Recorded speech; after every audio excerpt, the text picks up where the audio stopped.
What's up, y'all? It's KingBritneyChanel, you already know, and I'm back with another video. So today's video is going to be about Mel, aka Mr. I Talk Too Much, Mr. I Love the Phone, Mr. Chatty Patty, was caught on audio yet again, darling, talking way too much. And in this audio, he was talking about 6ix9ine's ex-manager, Shotti, Kafano Jordan. So we're going to talk about that. But before we do, definitely make sure y'all like, comment, and subscribe. And I hope y'all enjoy my commentary on this.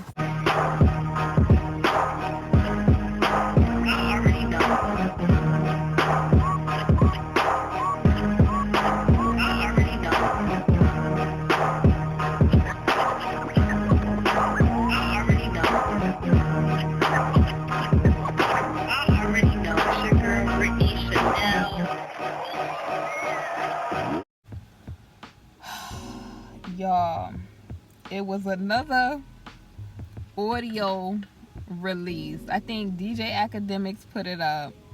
It was several people that had put up, the tap information that was put out there.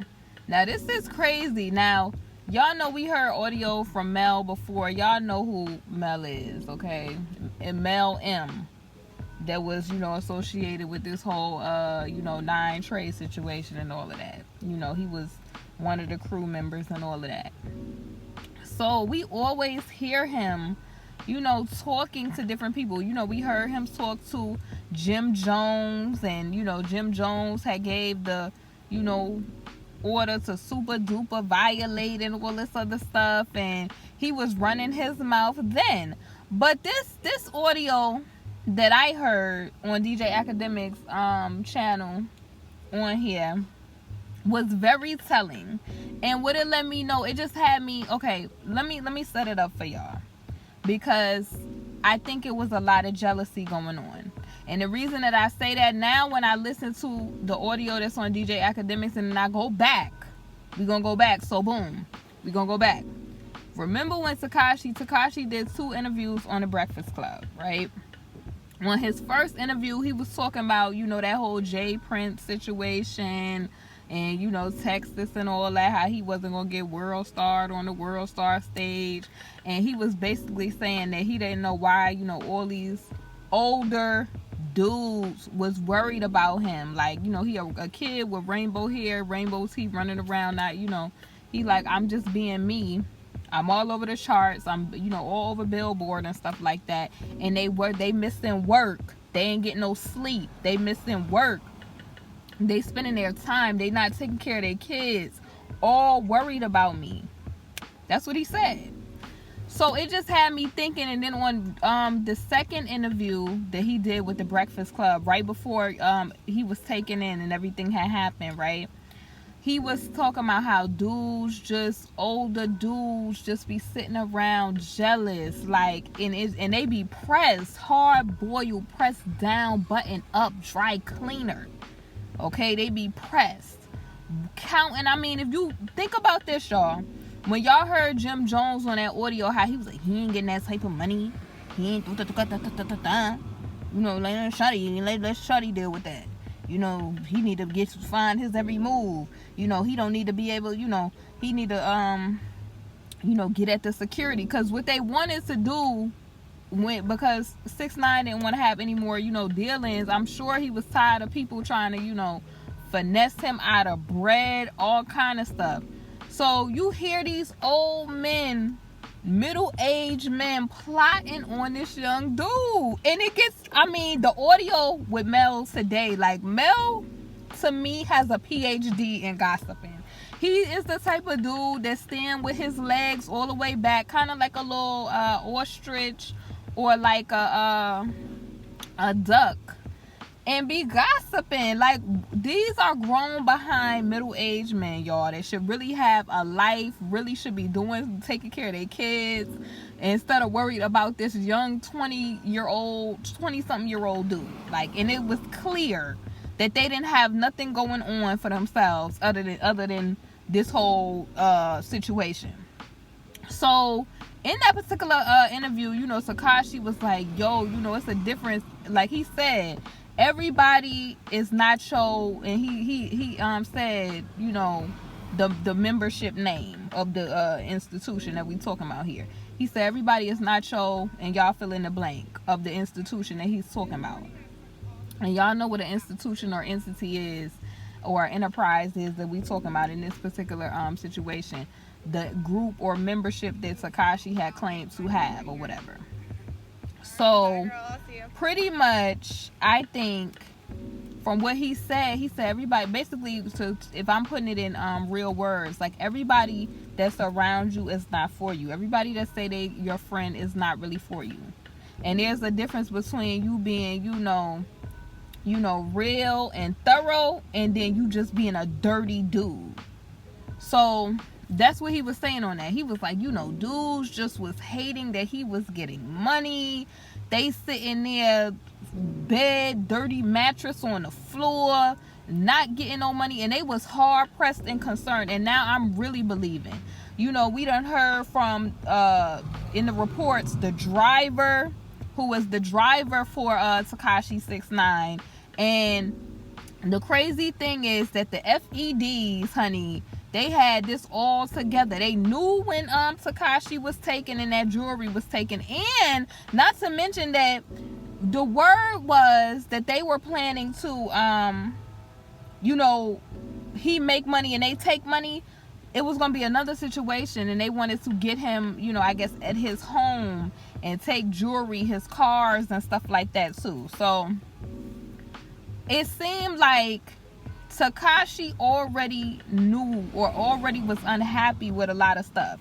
So Mel and his audio that was released, I mean, this is why I really don't have a problem with Tekashi doing what he needed to do, because why be loyal to individuals like this? All these dudes was dirty. All of them was dirty. Ain't no honor among thieves, yo.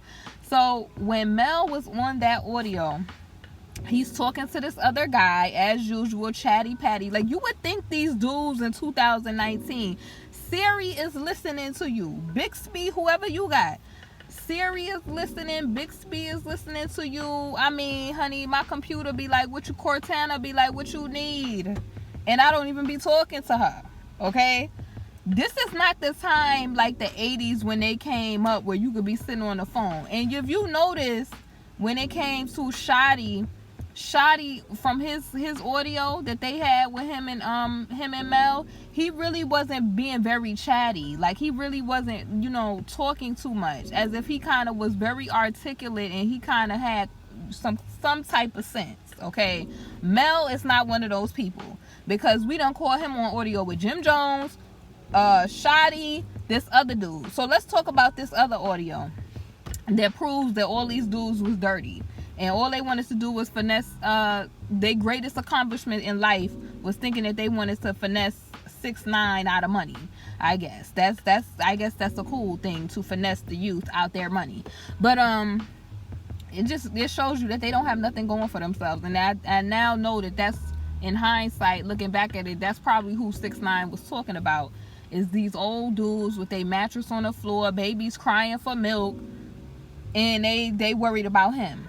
So it appears from this audio that Mel and this other dude on the line was jealous of Shotti. So much so they called Shotti a cockroach on this audio, y'all.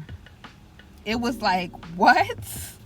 So this is what we doing. Like, that was supposed to be y'all mans. And this dude spoke so highly of these people, yo. Like, these dudes would be like, that's my, that's my mans. All that. Anyway, so they on the line, and basically they was calling Shotti a roach. And the reason that they was calling Shotti a roach is because they was saying that 6ix9ine should have went with Harv, because Harv would just take his money without doing it like on some underhand type tip. And then when it came to Shotti, they feel like he'll kind of like be stealthy with it and kind of just, you know, underhandedly, you know, kind of take money from you. And then they also seemed like they was very pressed that, you know, 6ix9ine was cool with Shotti a little bit more, like, and made him kind of like the right hand man, and he didn't get up under those other people. that they was talking about Harv and these other people, and you know, oh, if I would have known, but I'm not into being with weird dudes or whatever. They was trying to call Tekashi weird, and you know, Shotti be amping them up.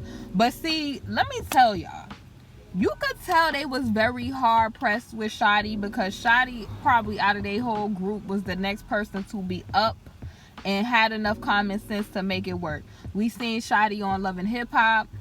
We seen Shotti manage I think it was, he was trying to manage Alexis Sky or somebody that was on Love and Hip Hop. Also, you seen him, you know, branch out to do other ventures. So he was getting a lot of benefits, you know, being around 6ix9ine. And if you hear him talk, he could very much articulate himself. So that means that he probably was able to do a lot of high-end type of business. And these other dudes sitting around, he thinking that they cool with him, they was hating all the while. Honestly, they saying that 6ix9ine was weird or whatever, but honestly, they would have wanted to take Shotti's place as maybe 6ix9ine's right-hand man to the whole situation. They was jealous that, you know, if you listen to Jim Jones on his audio, remember how he was up there, nah, you know, the dude was like, oh, we gonna go on TMZ. Why you hard pressed to be on TMZ to talk about 6ix9ine's situation? And he said, nah, let Shotti handle that. Now, if you think about this, they was trying to just stop this dude bag altogether. They was pressed that the dude was getting a bag. They was pressed about him. They was pressed that Shotti, you know, I guess in a way, they, you know, he was hyping, you know, they claimed that he was hyping 6ix9ine up. But he was doing business. He like, look, I'm making money. I'm getting cars. I'm getting females. Why would I mess up a good thing that I got going on for y'all goofies? Alright, so back to it. We was rudely interrupted by somebody blasting they ratchet chat music. But anyway, you know, it wasn't worth it, because Shotti in his current condition, you know, look at where he's at. At the end of the day, it's I don't understand why people expect these people to be loyal to each other when they've never been loyal in the first place. Look at how they talk about each other behind the scenes. And this is a clear lesson. Let this be a lesson. 6ix9ine need to be a lesson to a lot of folks. You can't, I tell these folks time and time again, you can't trust nobody. People that you think is your friends, they talking about you behind your back. They're doing, you know, people be jealous, all in your face, telling you, oh, you good, you know, I feel like you did da. That's why y'all see I don't associate with a lot of people, because you can't trust these people. People be trying to, you know, be in my DMs and stuff like that. They be like trying to be close. No. This is the very reason that you got to keep your circle small. You can't really trust people. I love people. I have a heart for people. But some people I be having to tell, little baby, I ain't feeling your energy. I'm not feeling that. And I kind of just don't want it. I may not even tell them that I don't want it around me. I just kind of dissociate myself and move away from those type of people that I don't want to deal with. Or I feel like it's no. Because my energy, my life, you know, my peace is priceless. And I just don't have time for foolishness. And I feel like 6ix9ine's biggest mistake was, you know, I feel like he had dreams of, you know, being a rapper or a rap star or whatever. He achieved them to a certain extent. But his biggest mistake was getting around cliques of people that was not on the same page. And yeah, to a certain extent, I really believe, like, in his mind, he thought that was the formula to success, being around a whole bunch of groups of dudes and the rest of that. But honestly, get those people from around you, yo. Get those people out your circle. People around you like that is nothing but trouble. Typically, when it's big, large groups of people, he up there talking about mobs, you know, mob out, ops out, and all this other stuff. That causes trouble. And it brings attention to you. You know, all them dudes and all that drama stuff that was going on with him, you know, he had to face the consequences of his actions for that. You know, you was doing big boy stuff. You was running around trying to put on, you know, an appearance. And you got to stay away from the appearance of evil. And that's what he messed up. That's where he messed up at. And that's why he got himself in this situation. He could have easily been still successful without all of the associations with the likes of these type of people. Yo, when I think about that dude Mel on that audio chatting it up like that, I was like, yo, these dudes got too much time on their hands. Why you not on a 9 to 5? Why you not at your business? At least if you ain't gonna have your own business and be an entrepreneur, because entrepreneurship, everybody is not for that. Like, they don't have the patience for that. But at least be at somebody, your employer or something, doing something constructive with your time, making money for your kids. And I'm telling you, the wackest thing that they just was doing, they proudest accomplishment. Oh, he was just making money and we was just taking. Like, that's your biggest accomplishment? That's bum status type of stuff. And Jim Jones was hard pressed on his audio. And it was like, sir, well, maybe you was hard pressed about the money that Tekashi was getting, because you wasn't getting the same amount of money that you was used to. And I'm also thinking to myself, I think L had put it in my comment section, what was his woman Chrissy thinking? And I have to ask the same question, sis. What was Chrissy thinking? Because I was watching, I don't know if it was Chronicle Speaks. I think it was Chronicle Speaks, where she put all the information up about that home that went into the foreclosure. And it was like, dude, so you couldn't even provide your woman a home, a stable environment? And then thinking about Chrissy getting down on one knee to propose to this dude, and he worried about a 20-something-year-old. They done caught this man on the audio worried about a 20-something-year-old. All these old middle-aged dudes ought to be ashamed of themselves. They looking like whole hardcore clowns, goofy out here. They looking like goofballs out here.